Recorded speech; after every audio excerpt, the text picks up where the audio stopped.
Repite lo que dijiste, Ricardo, que se cortó. Viernes primero, una pequeña ejaculatoria al Sagrado Corazón de Jesús. Hazla, por favor. Sagrado Corazón de Jesús, en vos En confío. ti confío. En vos confío. Bien, comenzamos. Eh, Vamos a platicar, según está publicado en el flyer de la sesión que les envía a todos. Vamos a comenzar a platicar y todo este mes de diciembre lo vamos a estar haciendo con temas referentes a la cristología. ¿Qué es la cristología?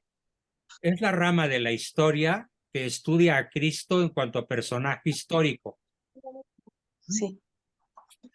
Porque la teología se ocupa de Cristo en cuanto a Dios y sus argumentos son estrictamente teológicos. Pero eso lo vamos a ver después.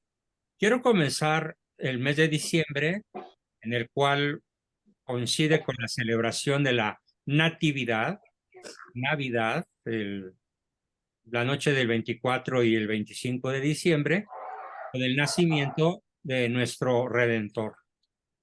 Quiero comenzar esta serie de charlas con el enfoque estrictamente histórico.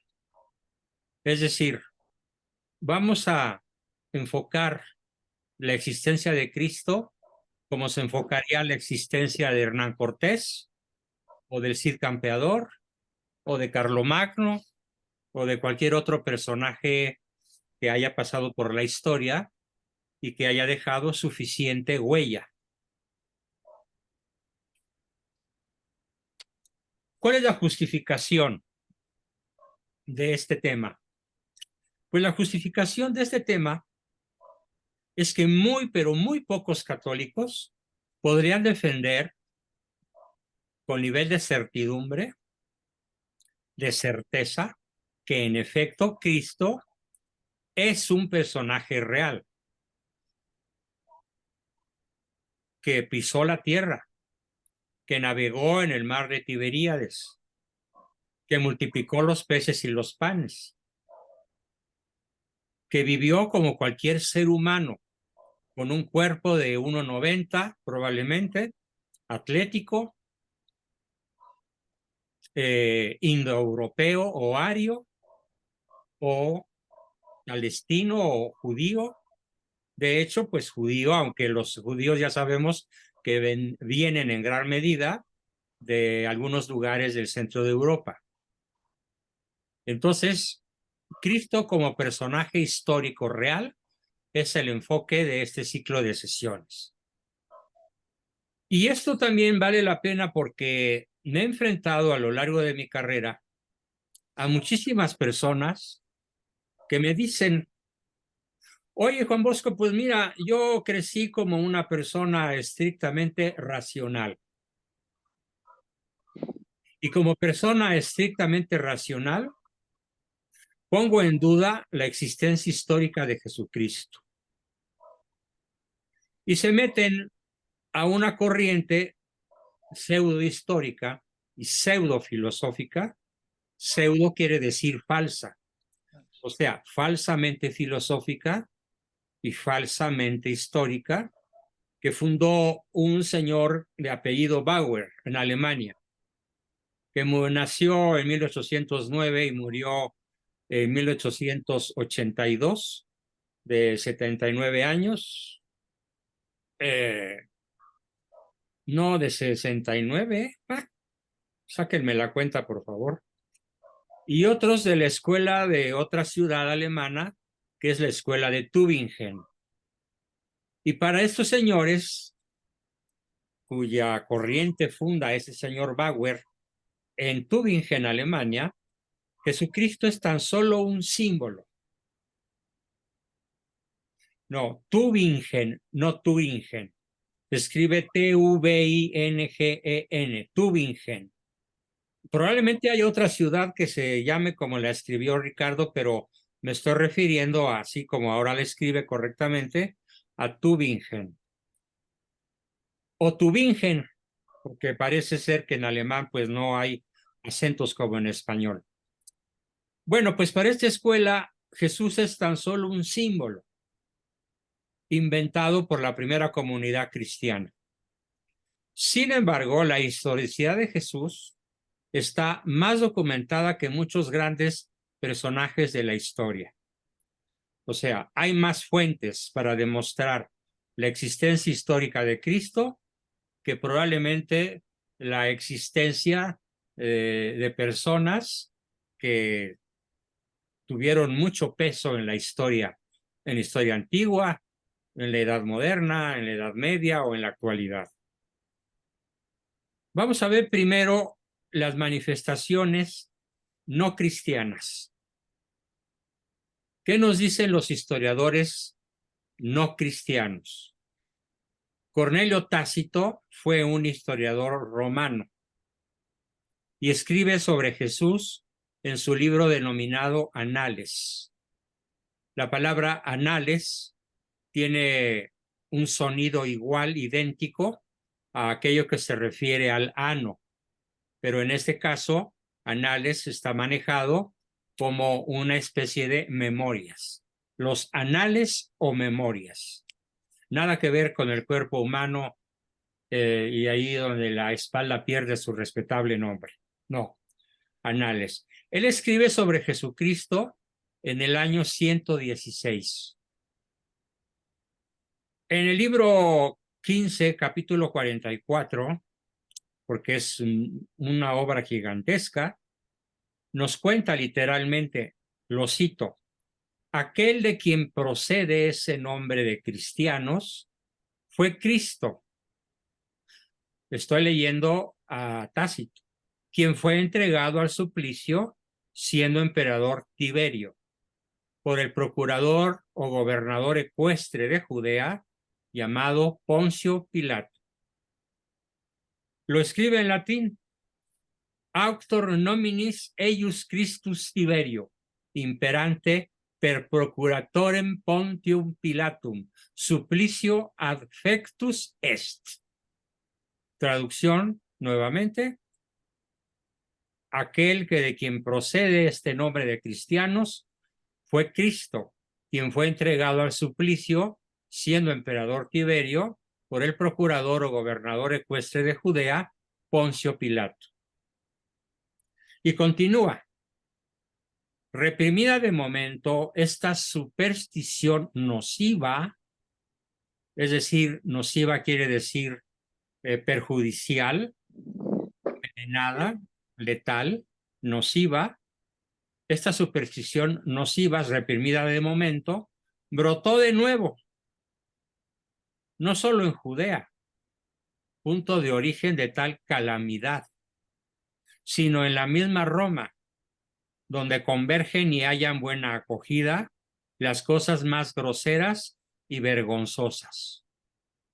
Así se refiere este historiador, ¿sí?, Cornelio Tácito, a las cosas relacionadas con el cristianismo,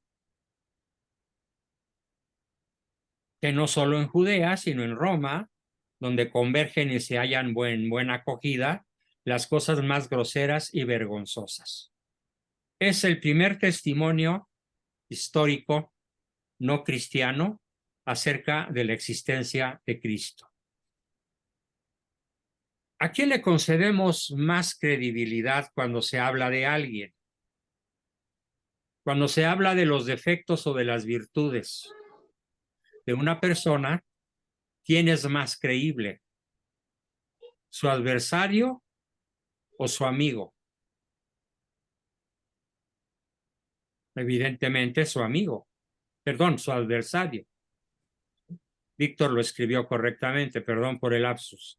Es más creíble el adversario que nos habla de alguien que el amigo, porque el amigo va a magnificar los lados buenos, las virtudes, las fortalezas de su amigo y va a minimizar los rasgos negativos, vicios o debilidades. Aquí estamos asistiendo entonces a la expresión de adversarios de Cristo, que nos hablan de él de una manera tremendamente agresiva y aún despectiva. Vamos a revisar a otro historiador, también romano, de nombre Suetonio, quien en su obra Vida de Claudio, ¿quién es Claudio? Claudio fue un emperador romano. Suetonio escribe su libro en el año 120 de nuestra era y dice que este emperador expulsó de Roma a los judíos que vivían en continua agitación a causa de Cristo. Cierto, Claudio fue un emperador romano que expulsó de Roma a los judíos cristianos, es decir, a los judíos que hacían mucho alboroto por su adoración, su culto a Cristo, a quien declaraban Dios, verdadero Dios y verdadero hombre. Una tercera fuente.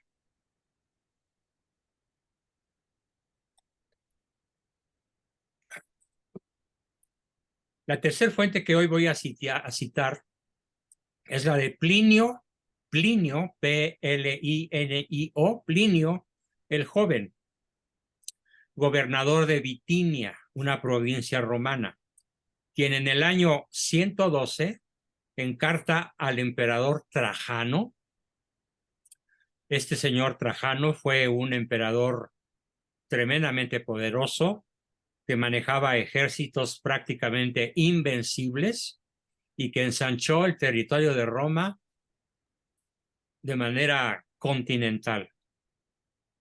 Pues Plinio el Joven, gobernador de Bitinia, le escribe a Trajano, emperador romano, diciéndole: los cristianos tienen por costumbre reunirse en un día determinado, o sea, los domingos, fíjense, los domingos, al amanecer, para alabar a Cristo, a quien consideran su Dios.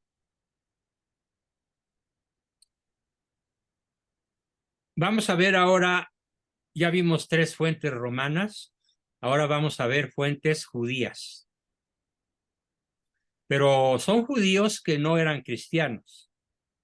Son judíos, como lo vamos a ver, que incluso detestan a Cristo. Por lo tanto, su testimonio es más valioso que si fueran cristianos. La primera fuente judía que voy a citar es la de Flavio Josefo. Por cierto, la familia Rivas lo escribió hace unos cuantos segundos en el chat, diciendo que Flavio Josefo, que era un historiador judío romanizado, fue uno de los escasos judíos que en los primeros siglos escribieron sobre Jesús. Ojo, esto se entiende porque lo habían rechazado. O sea, Flavio Josefo escribe de Cristo, pero en un tono de rechazo. Porque quienes, siendo judíos, lo aceptaron, escribieron no como judíos, escribieron como cristianos, cuál es el caso de San Pablo. Los judíos lo negaron, sin embargo, los judíos no negaron, sin embargo, que Jesús hubiese existido. Hablaron muy mal de él, hablaron pestes de él, pero eso le da al testimonio histórico muchísimo más valor que si hubieran hablado a favor. Flavio Josefo escribe en su libro Antigüedades Judías,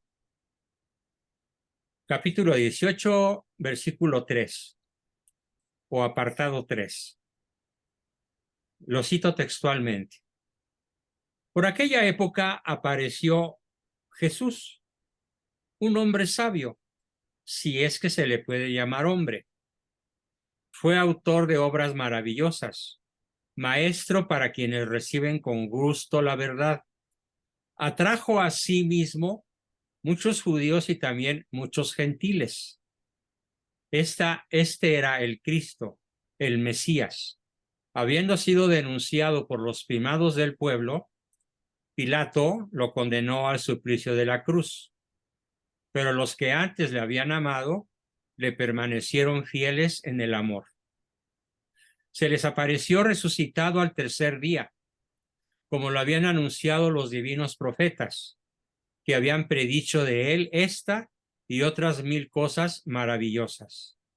De él tomaron su nombre los cristianos, cuya sociedad perdura hasta el día de hoy. Estamos hablando del aproximadamente 120 años después de Cristo. Y continúa, y vuelvo a citarlo. Entre tanto, subió al pontificado, según dijimos, Anás.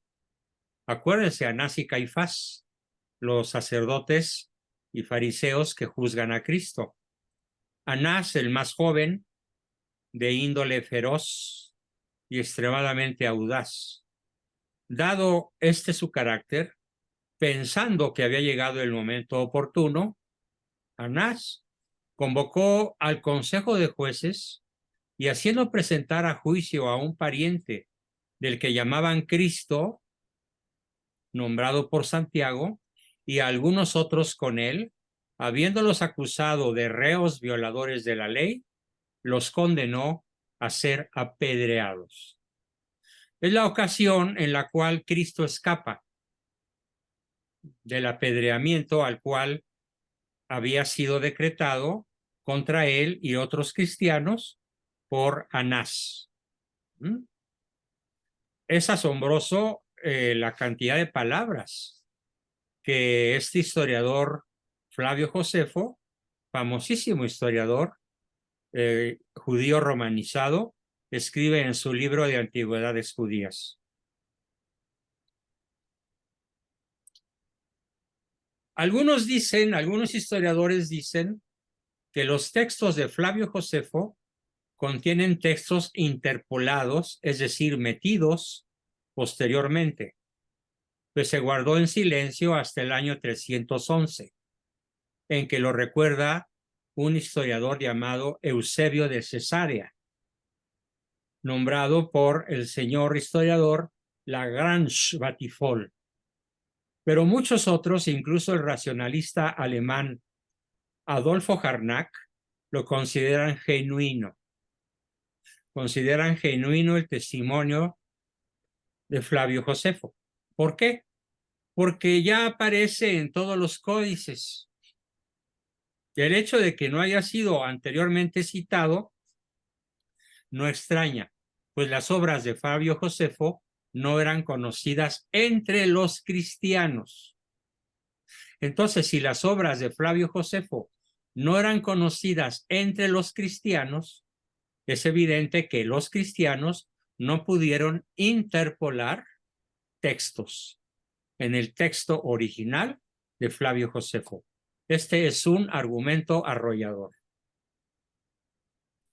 Flavio Josefo habló también de otros pretendidos mesías en su tiempo.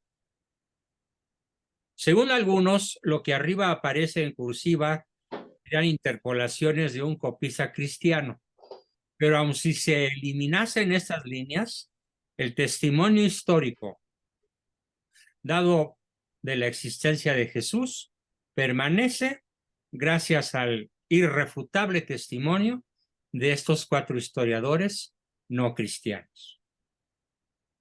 Hasta aquí está la cita de los historiadores no cristianos y ahora nos vamos al testimonio cristiano. No por ser cristianos son menos valiosos.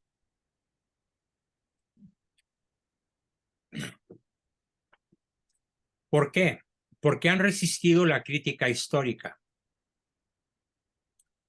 Uno de los elementos que más exige la crítica histórica es que lo que cuentan historiadores acerca de un solo tema, por ejemplo, que en este caso Cristo, haya sido escrito por personas de razas distintas, nacionalidades distintas, que fueron contemporáneos, pero que no se conocieron entre sí.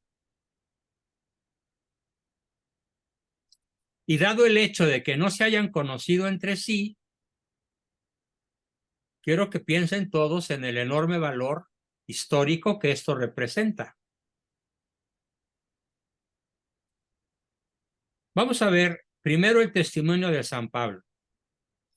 La primera carta a los tesalonicenses, es decir, a los habitantes de Tesalónica, que era una ciudad griega del Peloponeso, se escribió apenas en el año 55. San Pablo escribe su carta a los tesalonicenses en el invierno del año 55 de nuestra era. Y es evidente que en este tiempo el cristianismo se fundamentaba en el seguimiento de una persona histórica llamada Cristo. Ahora, testimonio cristiano que acepta, que resiste la prueba del añejo. Es decir, Lucas, Marcos, Mateo y Juan, personajes de diferentes lugares geográficos que escriben simultáneamente cada quien su evangelio, sin haberse puesto de acuerdo. Los 4 evangelios relatan en detalle la vida de Jesús.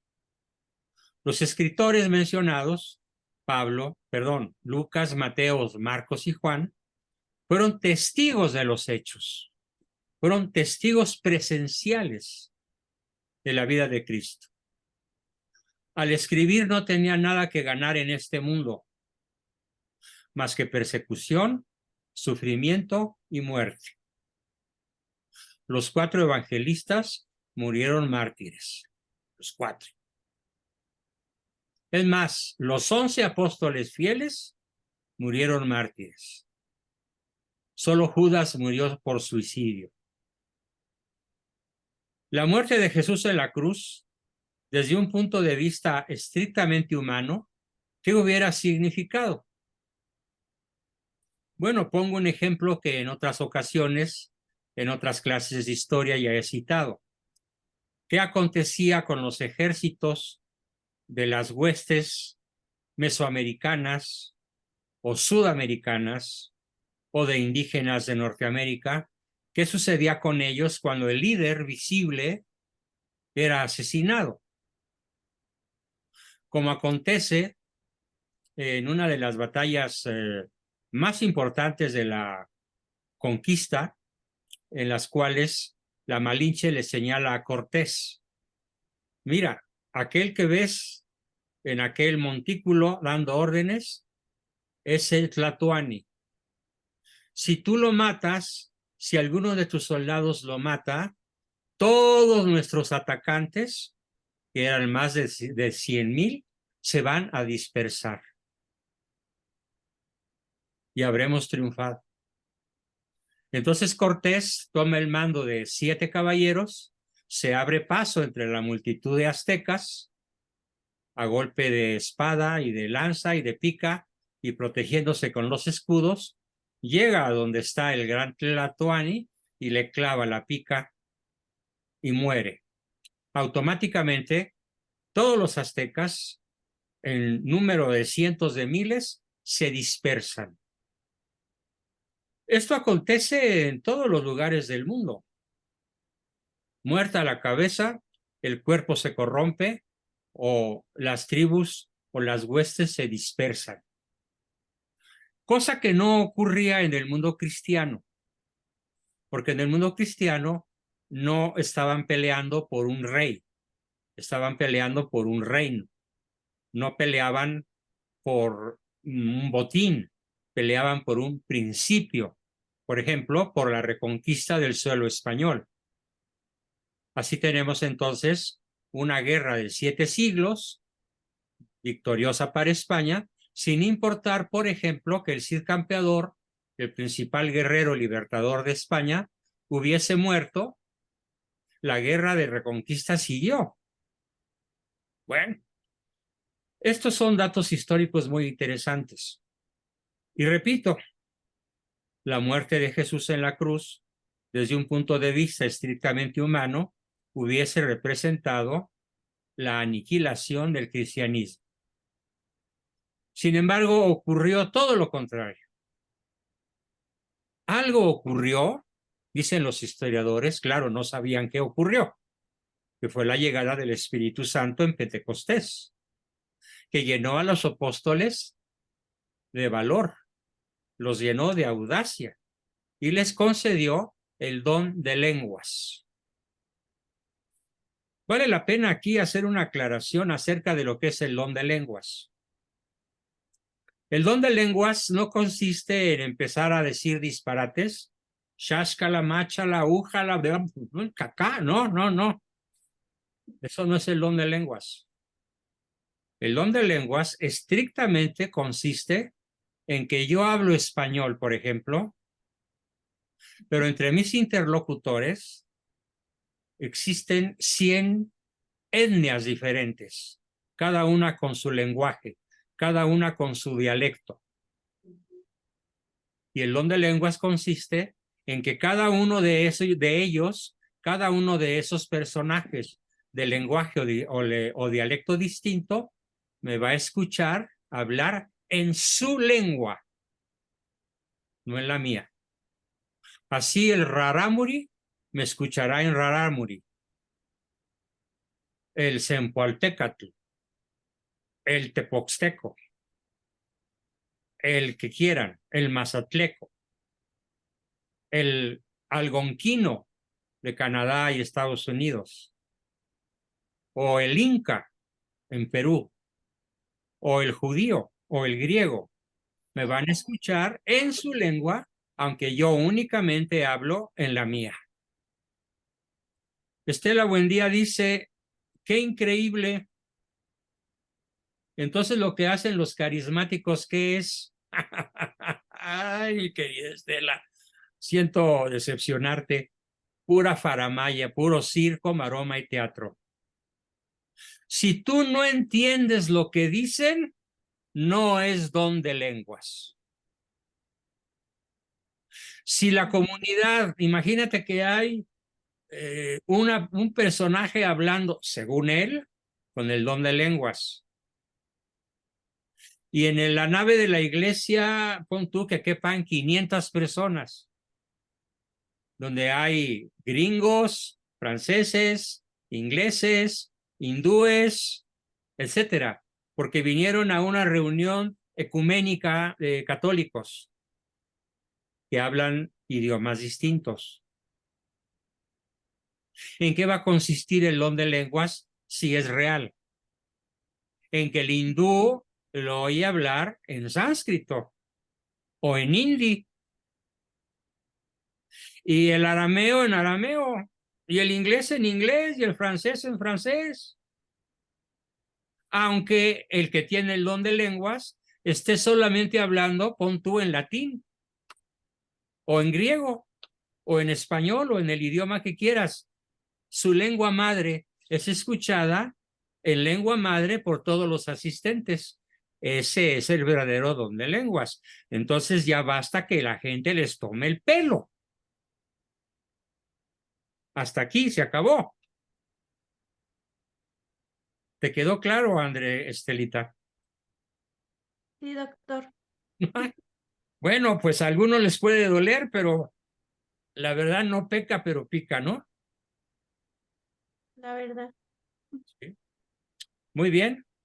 Entonces, los apóstoles, como lo platica Flavio José, perdón, como lo platica San Pedro, como lo platica Pablo, fuimos poseídos por una fuerza sobrenatural. Vino el Espíritu Santo y nos llenó con el fuego de su amor. Y entonces fuimos capaces de comunicar la verdad sobre Cristo en todas las naciones por donde pudiéramos cruzar por el resto de nuestra vida. Esto quiere decir que cuando San Pablo llegó a Atenas y les platicó a los atenienses sobre Cristo, él hablaba hebreo. Y los griegos que lo escucharon no entendían una jota de hebreo. Pero, ¿qué entendieron?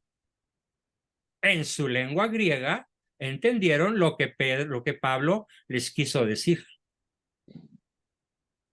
Por cierto, el sermón número 1 en Atenas de San Pablo fue platicarles acerca de una estatua que los griegos tenían ahí con un letrero que decía al Dios desconocido. Y Pablo les dijo, ese Dios desconocido es del que les vengo a hablar. Se llama Cristo y dio la vida por ustedes y por mí. ¿En qué idioma se los dijo? En arameo. ¿En qué lengua lo escucharon? En griego. Ese es el don de lenguas. Por eso el cristianismo se extendió como un fuego tremendo, porque los apóstoles no necesitaron ponerse a estudiar las lenguas de los países que atravesaron, predicando la palabra de Cristo, como les dijo él, id y predicad a todas las naciones. Imagínate la cantidad de años que hubieran tenido que echarse en universidades aprendiendo lenguas extranjeras. No lo necesitaron, porque tenían el don de lenguas. Así que cualquiera persona que pretenda hablar en lenguas y que no sea escuchada en tu lengua mientras él habla en la suya, no tiene el don de lenguas. Está lleno de faramaya, palabra que escribió por ahí Ricardo hace unos minutos. Hay mucha faramaya. Desgraciadamente así es. Continuando, los Hechos de los Apóstoles y las epístolas enseñan la importancia no solo de una vida ético-moral, sino de una adhesión a la persona de Jesús. No se trata entonces de creer en Cristo, sino de creerle a Cristo. Es muchísimo más profundo, muchísimo más comprometedor creerle a Cristo que creer en Cristo.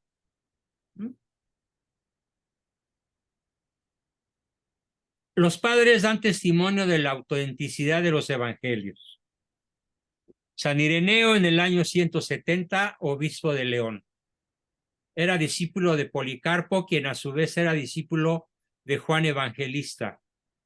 San Ireneo escribe, Mateo escribe cuando Pedro y Pablo evangelizaban Roma, hacia el año 50 en lengua hebrea.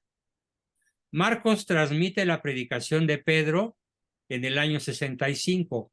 Lucas, colaborador de Pablo, escribe el evangelio enseñado a los gentiles entre los años 67 y 70.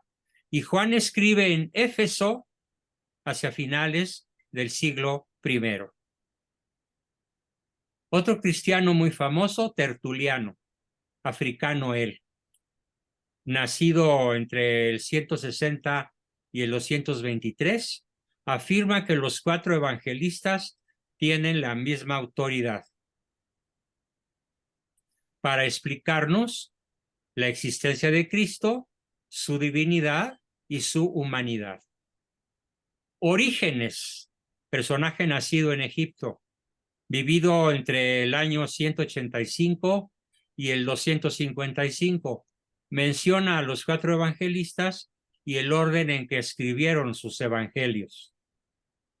Otro, Clemente Alejandrino, acerca del año 200, relata sobre los 4 evangelios, sobre los cuales conoce una imbatible tradición. Ellos enseñaron sobre la importancia de la adhesión a Jesús y estaban dispuestos a morir por dar ese testimonio.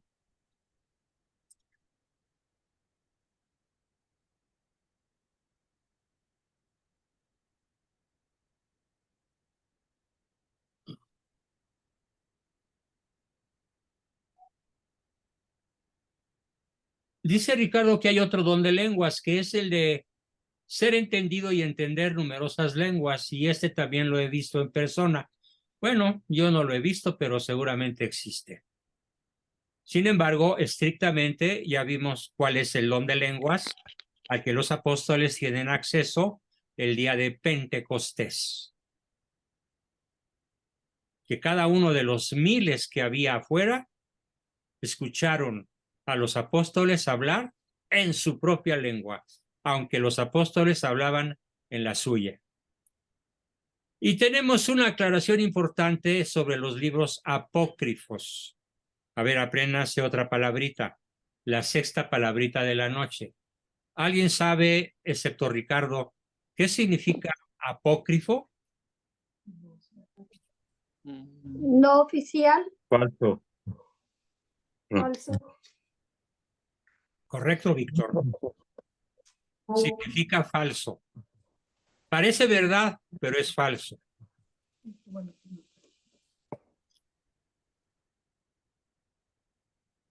Como el padre Pío, dice Amparo Arredondo, que confesaba a personas de diferentes nacionalidades sin saber otros idiomas. Magnífico ejemplo, por supuesto.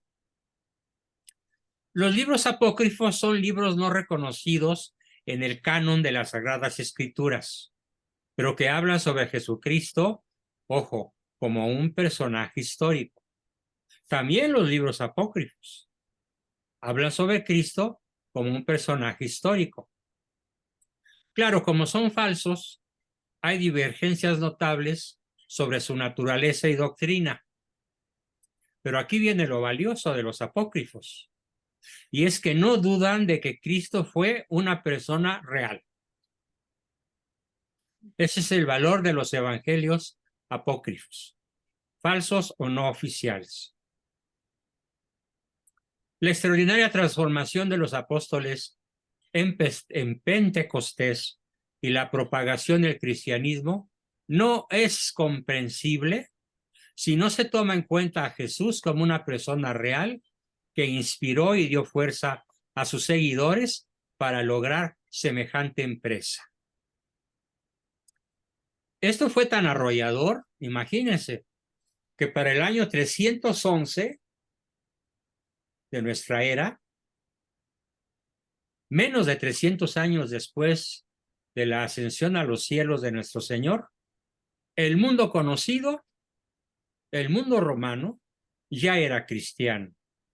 Y el cristianismo en ese año llegó a ser la religión oficial de los emperadores romanos. Al grado de que después, ese imperio que duró hasta finales del siglo XVIII, estamos hablando de 14 siglos, se le conoce en la historia con el nombre de la cristiandad. Y llegó un momento en que se llamó el Sacro Imperio Románico. Sacro Imperio Romano de Occidente, Sacro Imperio Romano de Oriente. Este con capital en Constantinopla,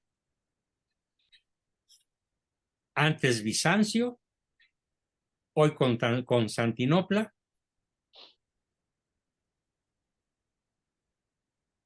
Entonces, desde el primer siglo hasta hoy, todos los que le abrimos nuestro corazón y creemos en él, recibimos la gracia de conocerle de una manera real y poderosa, que transforma radicalmente nuestras vidas, haciéndonos posible participar en la vida divina. Somos los verdaderos testigos de Cristo vivo. Claro, no faltan los que rechazan a Cristo y han anunciado la desaparición del cristianismo. Pero debo decir con bastante sorna y sarcasmo incluso, que mientras ellos desaparecen y se mueren, la iglesia imbatible continúa. Y como lo dijo el cardenal que se enfrentó a Napoleón, el cual le había dicho que ahora sí iba a destruir a la iglesia, el cardenal le dijo: mira, petit homme, mira, chaparrito, petit homme, si nosotros desde adentro no la hemos podido destruir, ¿tú, petit homme, crees que la vas a destruir? Y rodó las escaleras muerto de la risa. Así que probablemente el mejor ejemplo de lo que acabo de decir es nada menos que el Beatle, figura que para mí resultó a lo largo de mi adolescencia, de mi juventud, porque ellos empiezan a ser conocidos cuando yo cumplí 17 años. E inmediatamente que los escuché y los conocí, los repelí con toda mi fuerza. John Lennon decía, y por eso lo repelí, miembro de los Beatles, el cristianismo va a acabar, el cristianismo se va a encoger, el cristianismo va a desaparecer. Yo no preciso discutir sobre eso. Estoy seguro de eso, decía John Lennon. Jesús fue bueno, pero sus disciplinas muy simples. Hoy nosotros somos más populares que Cristo. Lo dijo en 1966.